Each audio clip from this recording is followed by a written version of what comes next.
नमस्कार दोस्तों, सभी का स्वागत है। महाभारत और रामायण जैसे महाकाव्य केवल युद्ध की कहानियां नहीं हैं। ये आत्मा की यात्रा, धर्म और अधर्म के बीच की लड़ाई और ब्रह्मांडीय संतुलन को बनाए रखने के प्रयास हैं। पर क्या आपने कभी सोचा कि महाभारत की शुरुआत असल में किसके कारण हुई? क्यों शिव स्वयं अश्वत्थामा में समा गए? आज हम एक ऐसी कहानी में प्रवेश करने जा रहे हैं जिसमें भावनाएं, रहस्य और अद्वितीय ज्ञान छुपा है। यह कथा सिर्फ कहानी नहीं, आत्मचिंतन का द्वार है। भीष्म पितामह शशया पर पड़े थे। वहां गए उनके साथ सभी पांडव, श्रेष्ठ ऋषि और भगवान श्री कृष्ण भी थे। सभी ने पितामह को हाथ जोड़कर प्रणाम किया, लेकिन शिखंडी आगे नहीं गए और दूर छिपकर खड़े हो गए। सभी पांडव पितामह के चारों ओर खड़े हो गए। भीष्म पितामह ने सभी का यथोचित सत्कार किया। भगवान कृष्ण की पूजा की धर्म पुत्रों को देखा। उनकी आंखें प्रेम के आंसुओं से भर गईं। उन्होंने कहा, पांडवों, न्याय और धर्म के मार्ग पर चलते रहने के बाद भी तुम लोगों को इतना कष्ट उठाना पड़ा। धर्मराज युधिष्ठिर, गदाधारी भीम, धनुर्धारी अर्जुन, चक्रधारी कृष्ण, इन सब के रहते हुए भी इतनी विपत्ति। यह चक्रधारी कृष्ण कब क्या करना चाहते हैं किसी को नहीं मालूम। युधिष्ठिर, अब तुम इस अनाथ प्रजा का पालन करो। इस श्री कृष्ण को, जिन्हें तुम अपना ममेरा भाई समझते हो, उन्होंने अर्जुन सारथी बनाने में भी संकोच नहीं किया। वे स्वयं परमात्मा हैं। तुम लोगों के प्रेम के अधीन होकर भगवान ने अर्जुन के रथ हाँकने में भी संकोच नहीं किया। इस प्रकार कहते हुए भीष्म ने कृष्ण की तरफ इशारा किया और कहा, मैंने आपकी बहुत प्रतीक्षा की। अब जब तक मैं प्राण ना छोड़ूं तब तक आप मेरी प्रतीक्षा कीजिए। भीष्म ने कहा, मैं आपका लटका हुआ मुंह नहीं देखना चाहता, मैं आपका मुस्कुराता हुआ मुखमंडल देखना चाहता हूं। कृष्ण ने अपने चेहरे पर मुस्कान बिखेरी। मुस्कान देखते ही भीष्म का हृदय आनंद से भर गया। चुभते हुए बाणों का सारा दर्द गायब हो गया। अब भीष्म ने युधिष्ठिर की ओर इशारा किया। पूछो, क्या पूछना चाहते हो? तब धर्मराज युधिष्ठिर ने उनसे राजनीति, कूटनीति, धर्म अधर्म जैसे बिंदुओं पर बात की। भीष्म पितामह पांडवों को उपदेश करने लगे। युधिष्ठिर ने शर्षया पर पड़े भीष्म पितामह से सबके सामने धर्म के संबंध में कई रहस्य पूछे। तत्वों को जानने वाले भीष्म ने धर्म अधर्म, राग वैराग्य, दान, धर्मराज, धर्म स्त्री, धर्म और भगवत धर्म की अच्छी तरह से व्याख्या की। इसको भागवत में भीष्म गीता कहते हैं। सभी पांडव और श्री कृष्ण भीष्म को प्रणाम करके चले गए। तब तक आधी रात हो गई थी। तब शिखंडी निकलकर बाहर आए। उनकी आंखों के सामने उसका पूरा पिछला जन्म घूम रहा था कि कैसे भीष्म ने एक निर्दोष कन्या के पूरे 2 जीवन बर्बाद कर दिए थे। तो पहले यह जानते हैं कि कौन थे शिखंडी, क्या थी उनकी भीष्म से दुश्मनी। तो शिखंडी इस जन्म में पिछले जन्म का बदला लेना चाहता था। पिछले जन्म वह राजकन्या अंबा था।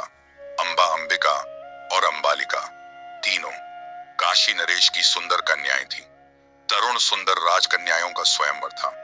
तब तक काशी के राजकन्याओं का विवाह गुरुकुल के राजकुमारों से होता था।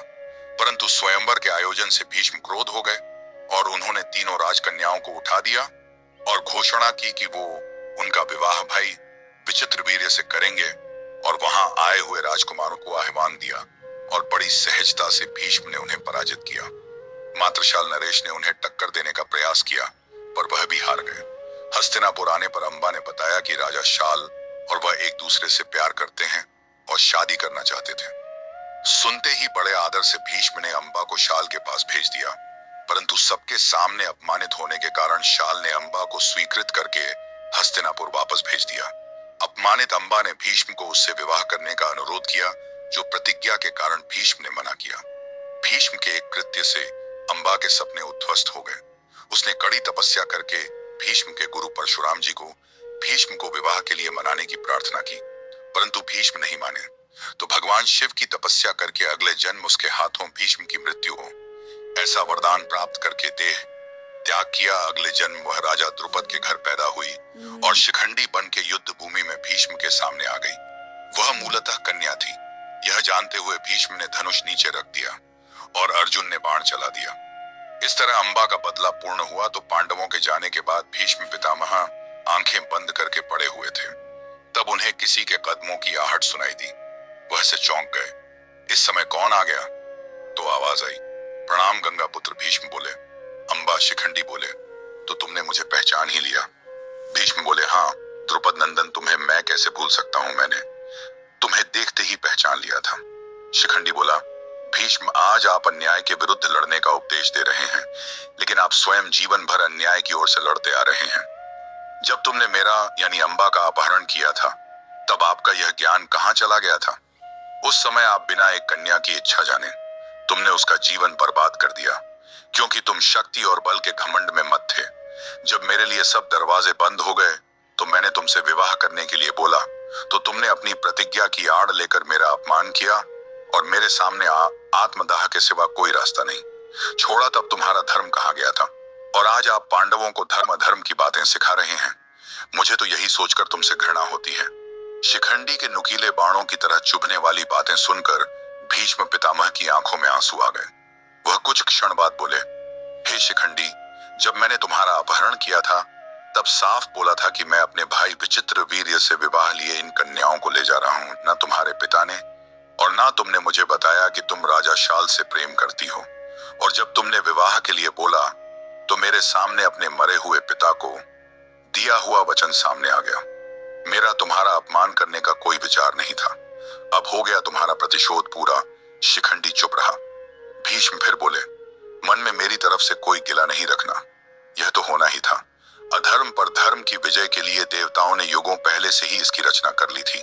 मेरी प्रतिज्ञा ही अंबा के पतन का कारण थी, परंतु आज मैं जो उपदेश कर रहा हूं इनमें लेश मात्र भी पाप नहीं है। अब तो मेरे शरीर का सिर्फ ढांचा बचा है, जिसमें मेरे पिता के द्वारा दिए हुए संस्कार ही शेष बचे हैं। इसलिए आज यह उपदेश अपने आप ही मुख से निकल रहे हैं। और शिखंडी भीष्म के पैरों के पास बैठकर रोने लगा और बोला, हाँ पितामह, मेरे मन में जो क्रोध और अपमान की अग्नि जल रही थी उसमें मैं अंधा हो गया था, मुझे क्षमा कर दीजिए। भीष्म बोले, इसमें तुम्हारा कोई दोष नहीं है। मैं अपनी प्रतिज्ञा की बेड़ियों में जकड़ा हुआ था। तुमने तो मुझे मुक्त कर दिया है। बस मेरे मन में एक अंबा के साथ हुए अन्याय का ही बोझ था, अब वह भी दूर हो गया है। इसलिए हे शिखंडी, मुझे क्षमा कर दो। शिखंडी बोला, पितामह, मैंने जीवन में बहुत दुख देखे हैं, मेरा मन बहुत विचलित होता है। पितामह, मुझे शांति चाहिए, आप मुझे भी संसार का ज्ञान दीजिए। तो भीष्म बोले, आज मैं तुम्हारे माध्यम से सारे संसार को बताना चाहता हूँ कि लोभ में पड़कर व्यक्ति वह सब कार्य कर डालता है जो अनैतिक है, अधर्म युक्त है, निंदनीय है। लोभ पाप का जन्मदाता है। यदि व्यक्ति के मन में लोभ ना हो तो वैसा काम क्यों करेगा जिसमें स्वयं को और दूसरों को नुकसान हो। हे पुत्र, आज जो यह महाभारत का युद्ध हो रहा है इसमें भी लोभ की प्रधानता है। यदि ईमानदारी से दुर्योधन पांडवों को उनके अधिकार का राज्य दे देता तो यह युद्ध ही नहीं होता। इस महाविनाश का कारण लोभ ही तो है। शिखंडी भीष्म की बातों से तृप्त हुआ और शिखंडी ने अपने कर्म के लिए क्षमा मांगी। भीष्म बोले, अब मैं शांति से मरूंगा और स्वर्ग में अपने पूर्वजों के सामने जाकर शर्मिंदा नहीं होऊंगा। तुम जाओ पुत्र, सदा सुखी रहो। और शिखंडी ने भीष्म के पैर छूकर प्रणाम किया और चले आया। लेकिन अब सवाल उठता है कि आखिर महाभारत के बाद शिखंडी का क्या हुआ।